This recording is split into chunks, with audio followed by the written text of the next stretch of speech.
I don't mean to brag, I don't care, but I want you to know, double vaxxed, booster, flu shot, and I'm going to be honest, I have the shingle shot too. And I still get my period. What? Yes! Traveled, went to Mexico twice, did shows, meet and greets, never got COVID. Clearly, Jesus loves me the most. Seriously. So nice. So nice.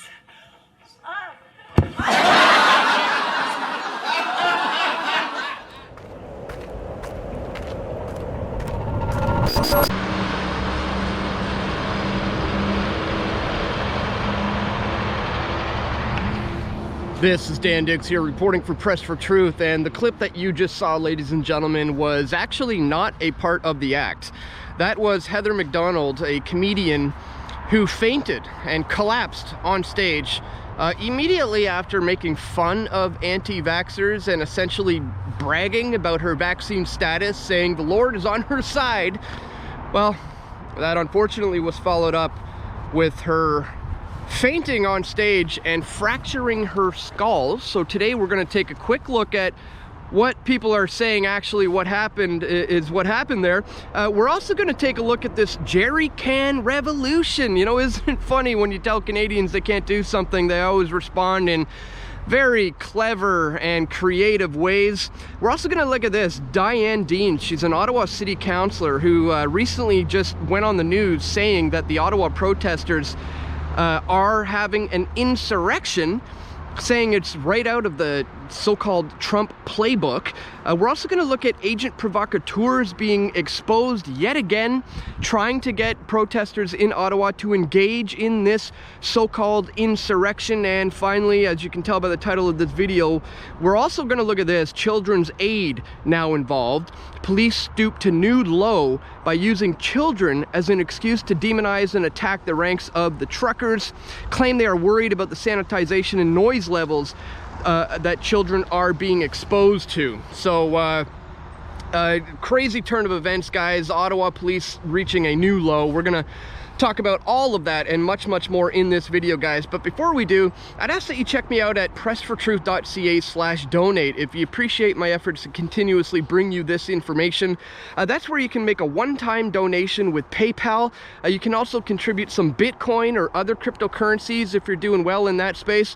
You can join as a member of Subscribestar by contributing a monthly recurring contribution. You can also do that here by signing up for a monthly recurring contribution. You can also send an e-transfer to dan@pressfortruth.ca, or if you prefer to keep things old school, you can send cash or checks or just words of encouragement to my P.O. box, guys. Links are all located for all of this in the description below. I want to thank everybody so much who has contributed to my efforts here. Without you, I can't continue to do this work, so thank you guys for that. All right, guys, let's just jump right into this. So much to cover, as you saw there in our little introduction, but right off the top, we have this unfortunate circumstance with this comedian. Now, I take no pleasure in any time someone is being injured, especially if it's potentially coming from a vaccine injury. But here's what the mainstream now is saying is what actually happened here to Heather McDonald, as she suffered skull fracture after collapsing on stage. I felt so dizzy. A rep for Heather McDonald tells people the comedian was admitted to a local hospital where a comprehensive workup is underway. Heather McDonald was hospitalized Saturday night after collapsing on stage during a stand-up comedy show. The Chelsea Lately alum 51 suffered a skull fracture after fainting 3 minutes into her 7 p.m. set at the Temp Improv. Her rep tells people, confirming that McDonald was admitted to a local hospital where a comprehensive work is underway. Thus far, the tests have revealed no underlying medical issues that may have precipitated this event. her rep added, noting that she performed the night before with no incident and she didn't consume any alcohol before or during the show. Prior to her set, McDonald spent the morning with her son. McDonald's fainting spell does not appear to be COVID related, her rep also said. She received a booster shot approximately 3 weeks ago and recently tested negative for corona. So isn't that interesting? They dismiss this as being COVID related, saying she's not fainting because of COVID. She's not fainting because she's on drugs or alcohol or anything like that. And then within the same breath, they admit that she got the booster 3 weeks ago and don't even allude to the possibility that that could be a cause of this, you know?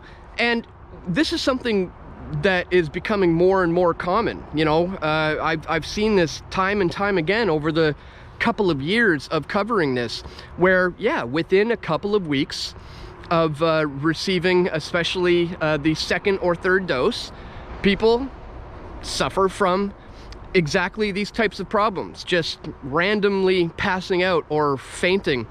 There's countless clips of this online. It's happening left, right, and center. So just to dismiss the vaccine as the cause is, you know, pretty irresponsible, I would think. And, you know, as we said, there's a lot to cover what's going on in Ottawa right now, but there's this beautiful clip that recently is making the rounds, showing just how Canadians will react when you push them into a corner and you make up new laws, especially when they're protesting ridiculous mandates and restrictions. You're gonna go ahead and put in new restrictions. Well, just watch and see how the creative Canadians react to that. Check this out. Woo!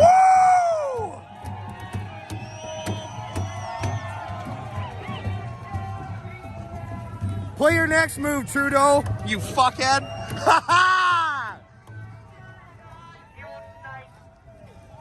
Play your next move, Trudeau.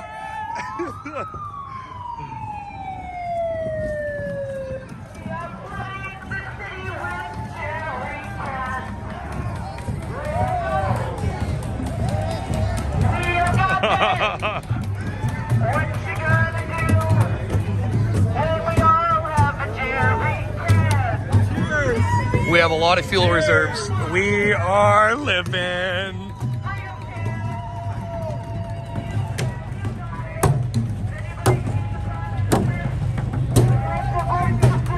You want to hit us with confusion? We'll hit you harder. That's a fucking game you guys want to play. You gotta love it. You gotta love it. That is so Canadian, to just kind of make things a little more difficult for the Ottawa Police there as they try to do their jobs on the grounds. And it is getting more difficult, a lot to do with the rhetoric and the lies that are going out on the mainstream media, painting the picture that these protesters are somehow dangerous, somehow violent right-wing extremists, or even going as so far as to what this Ottawa senator says, insurrectionists who are taking a playbook out of Donald Trump's playbook. This is just absolutely insane that she could say this on national television.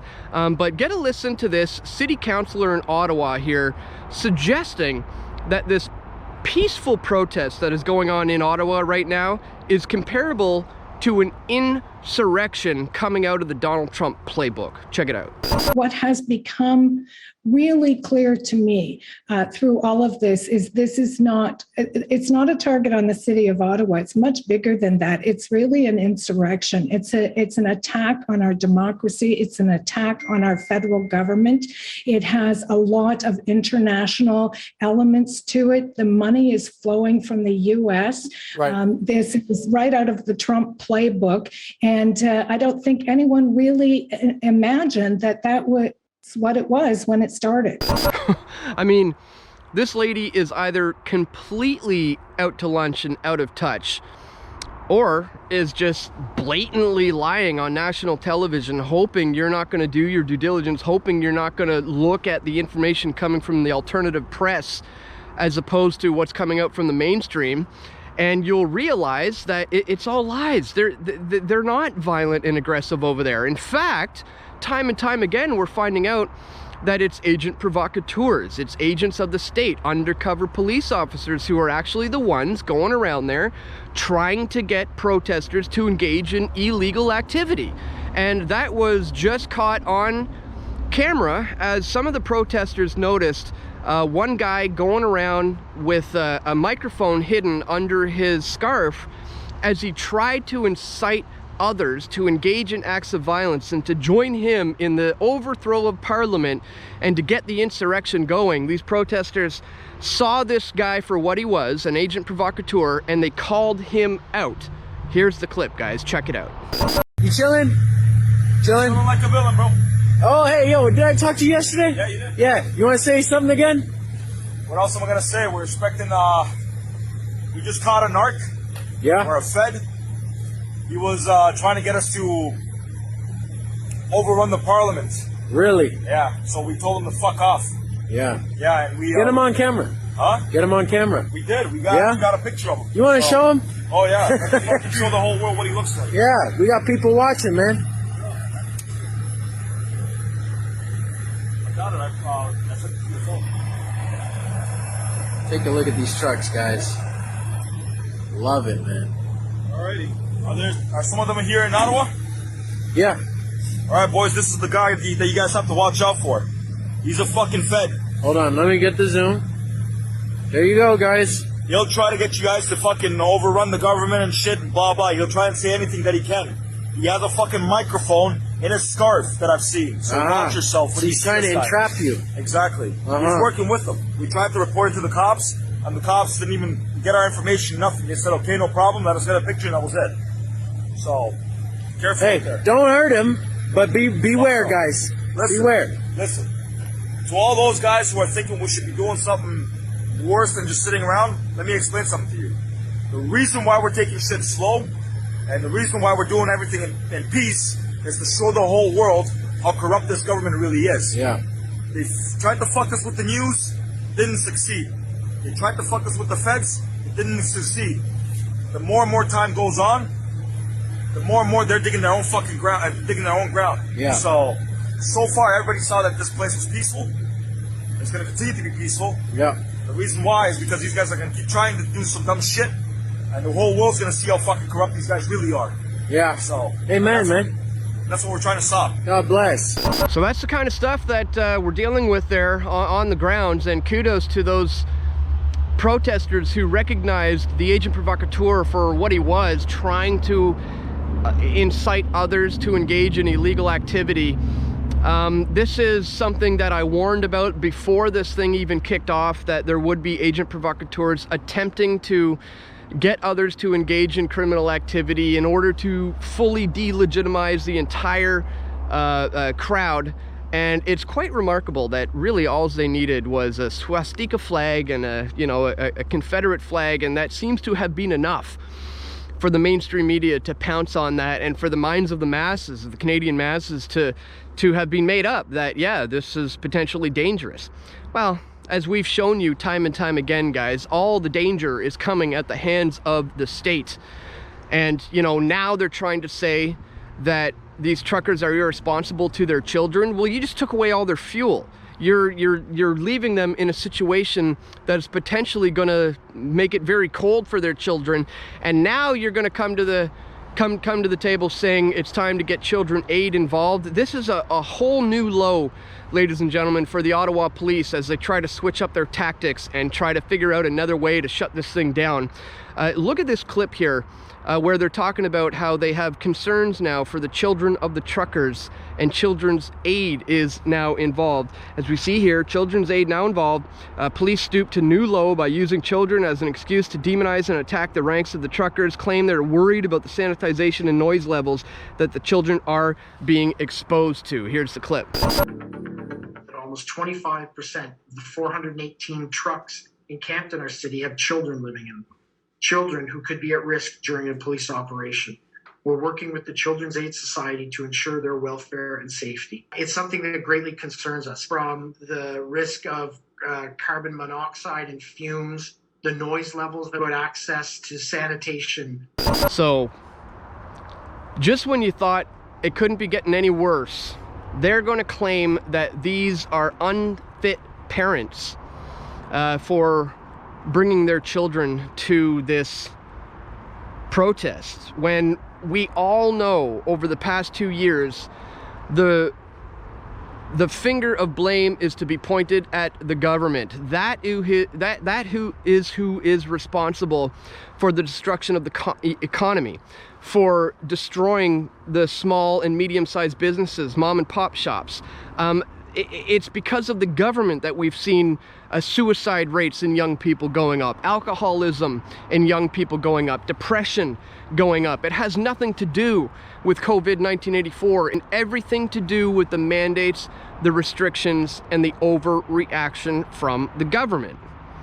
They've always been suspect number one, and now they're trying to pin this on the parents, saying, yeah, you know, because you are bringing your child to this, you need to be held responsible. Well, we need to hold the government officials responsible, every single one of them who has had any part in forcing these draconian measures. And you know, they're starting to pull back on these things in Alberta and Saskatchewan, but that's just a temporary little, you know, a bit of a relief for the populace. You know, they can only take so much. Sometimes they are going to give back a little bit. But that's only so they can take away a little bit more a little later down the road, guys. We simply cannot trust these guys moving forward. In fact, if you want to get an idea of what the endgame agenda is and what this is potentially going to look like for all of Canada, not just Quebec and British Columbia, but Saskatchewan, Alberta, you name it, all across the board, we have to pay attention to what's happening in Austria, because that may soon be the blueprint for what we're going to see here in Canada. As we see here, Austrians are being stopped randomly now by authorities and forced to prove if they're vaccinated. After Austria became the first European country to mandate COVID vaccines for the entirety of its population, details have emerged on how the government plans to enforce the measure.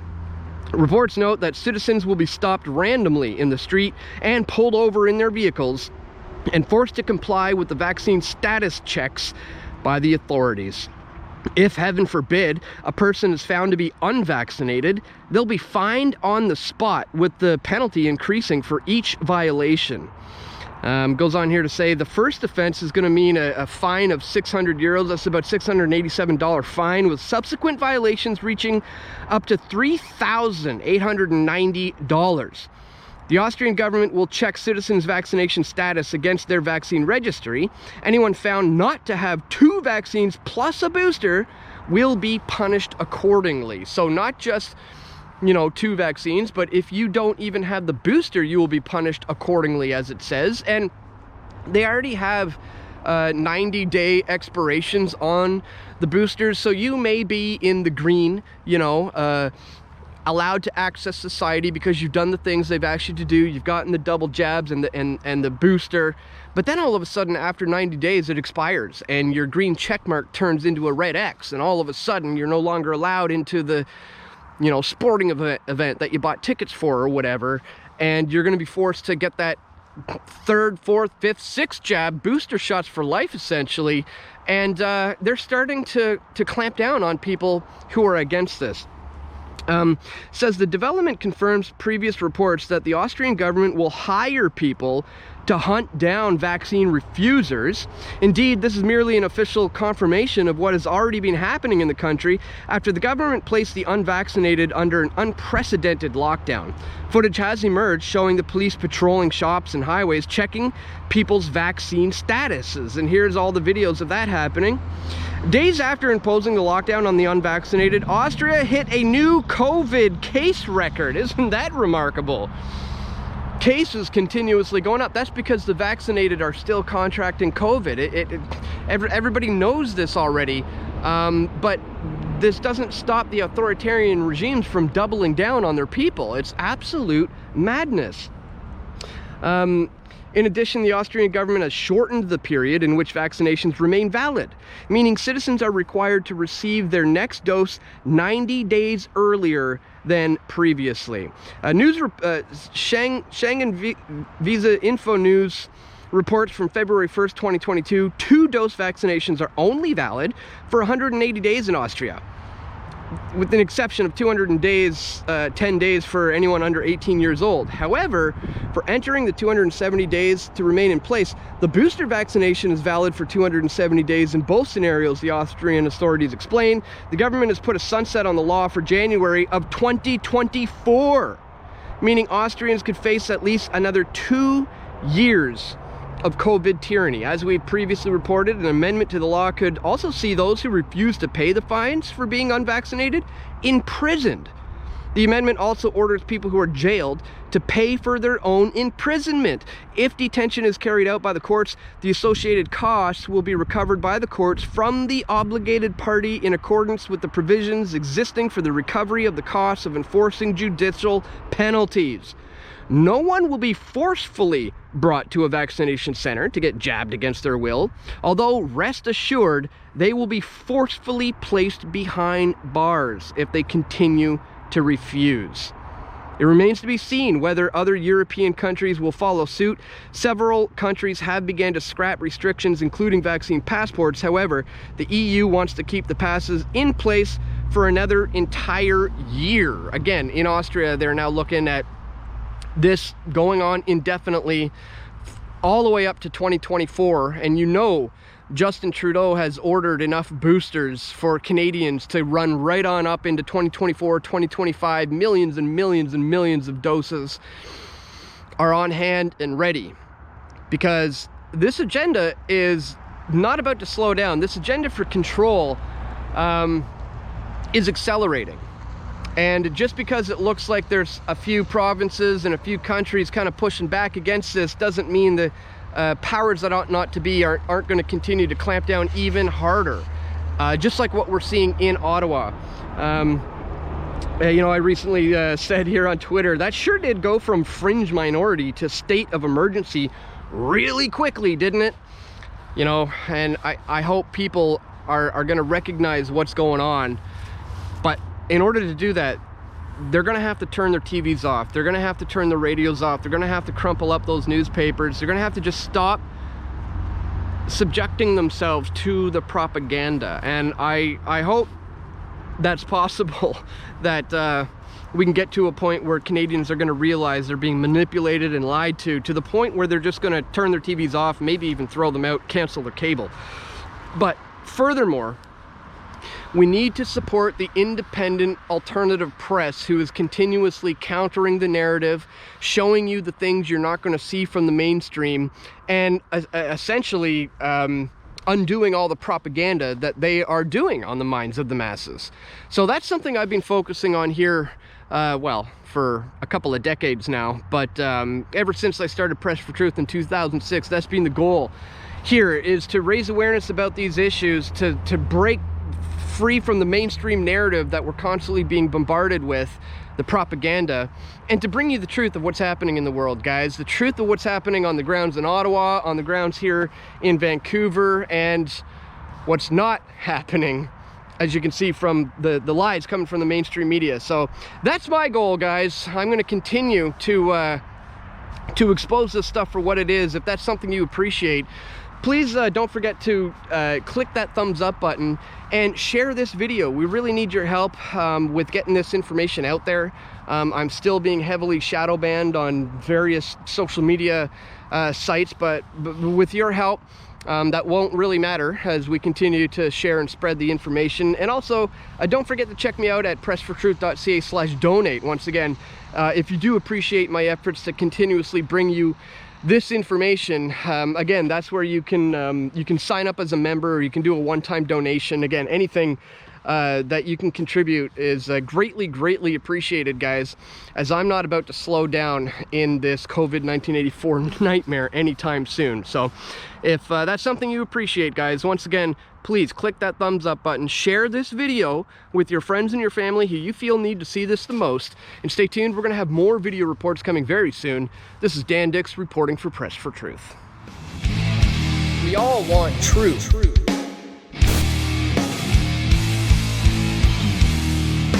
The truth will set you free.